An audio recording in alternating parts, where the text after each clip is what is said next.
Welcome বন্ধুরা, আজকে তোমাদেরকে দেখাবো কিভাবে একটা বাক কনভার্টার ইউজ করতে হয়। তো এখানে দেখতে পাচ্ছেন যে একটা এসএমপিএস আছে। তো এটা মেইনলি হচ্ছে 24 ভোল্ট ড্র করে। তো এই মুহূর্তে হচ্ছে আমরা ভেরিয়েবল দিয়ে অ্যাডজাস্ট করে আমরা হচ্ছে আপনার 16.5 করে নিচ্ছি। দেখবেন যে আমি যদি মাল্টিমিটারে একটু করি, মাল্টিমিটারতে দেখাই, তাহলে দেখেন এখানে কিন্তু 16.5 মতো আছে। তো এটা হচ্ছে আমি এই বাক কনভার্টারে 16.5 দিলাম। এই 16.5 দেওয়ার পরে এটা হচ্ছে এমনভাবে দিতে হবে যাতে হচ্ছে কারেন্ট সাপ্লাইটাকে রেশিও মেনটেন করেই দেওয়া লাগে। তো আমি ওভাবেই দিচ্ছি যে আমার যেই পরিমাণ কারেন্ট প্রয়োজন আর কি। তো বাক কনভার্টারের কাজ হচ্ছে সে বেশি নিবে কিন্তু আপনাকে সাপ্লাই দিবে কম। তো সে 16.5 নিয়ে আপনাকে হচ্ছে আমি ফিক্সড হচ্ছে 5 ভোল্ট রাখবো। তো দেখেন এইখানে আমি 5 ভোল্ট রেখেছি, একদম ফিক্সড 5 ভোল্ট রেখেছি। এবং এখন আমি একটা লোড দিব, লোড দিয়ে দেখাবো যে এটা কিভাবে কাজ করতেছে। এখন এই কনভার্টারটাকে আমি হচ্ছে একটা মোবাইল, দেখেন আমার একটা মোবাইল হচ্ছে আমি চার্জ দিব এখন এটা দিয়ে।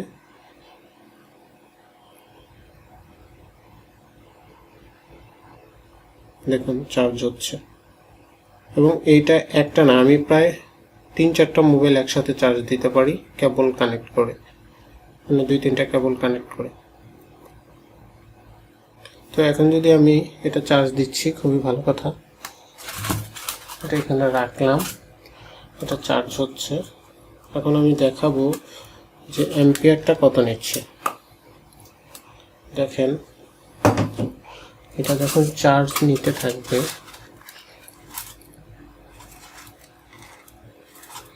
চার্জ নেওয়া অবস্থায় এটা অ্যাম্পিয়ার কত নেয়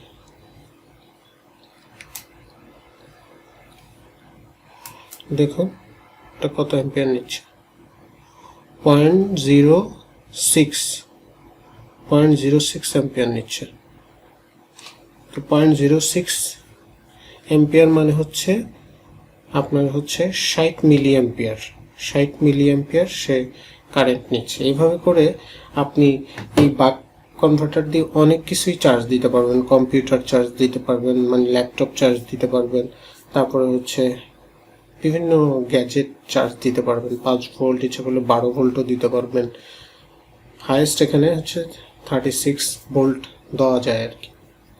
তো এটা খুব ইজি, এটার ইউজটা দেখালাম যে কিভাবে আপনি ইউজ করবেন, খুব সহজেই ইউজ করা যায়।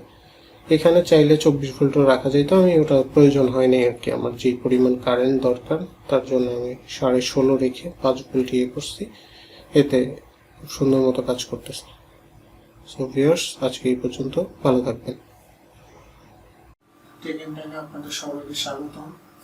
আপনাদের জন্য আরও একটা গুরুত্বপূর্ণ ভিডিও আপলোড করলাম, এবং টেক এন্ড টাইমের সাথে আপনারা থেকে আপনারা এই চ্যানেলটিকে সাপোর্ট করবেন এবং আপনাদের জন্য যাতে আরও ভালো ভালো ভিডিও আমরা তৈরি করতে পারি। ধন্যবাদ, ভালো থাকবেন।